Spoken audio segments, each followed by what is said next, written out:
নমস্কার, গল্পগুচ্ছ বাই সোমা চ্যানেলে আপনাদের স্বাগত। আজকের গল্প গোপাল ভাঁড়ের আরও একটি মজাদার গল্প। আজকের গল্প আর খাওয়াই হলো না। তো চলুন শুনে নেওয়া যাক আজকের গল্প। গোপালের যখন 15 বছর বয়স তখন তার অভাবের শেষ নেই। মহারাজের সঙ্গে তার কোনো যোগাযোগ ছিল না। ছেলেবেলায় বাবাকে হারাবার পর অভাবের শেষ ছিল না। দুবেলা পেট পুড়ে গোপালের খাওয়া জুটত না। গোপালের প্রতিবেশী অত গোসাইয়ের শিষ্য অনেক, তার কোনো অভাব ছিল না। ভালো ভালো খাওয়া জুটত আর উপায়ও হতো।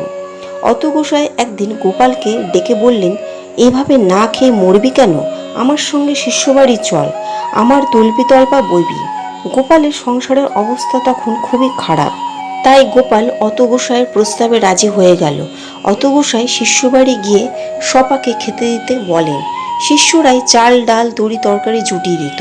অত গোসাই রোজই রান্নাবান্না করে দুপাতে দুজনের জন্য ভাত ও ব্যঞ্জনাদি আলাদা করে রেখে স্নান করতে যেতেন।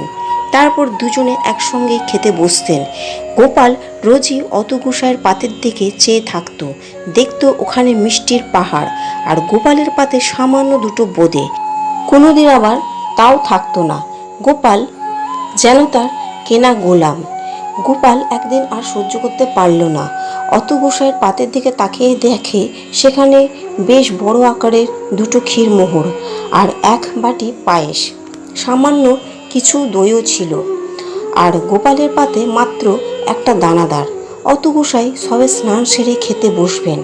গোপাল অত গোসাইয়ের পাত আর নিজের পাত ছুঁয়ে দিয়ে বললে, গোসাই, এ পাতে বসবো না ও পাতে বসবো? কি সর্বনাশ! অত গোসাই চিৎকার করে বললে, তুই যে নাপিত, আমার পাত ছুঁয়ে দিলি, আজ যে আমার খাওয়াই হবে না। তখন গোপাল মুখ টিপে হেসে বলল, আর খাওয়াই হলো না।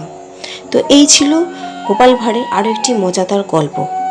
গল্পটি যদি ভালো লেগে থাকে তো একটি লাইক ও সাবস্ক্রাইব করতে ভুলবেন না। ধন্যবাদ।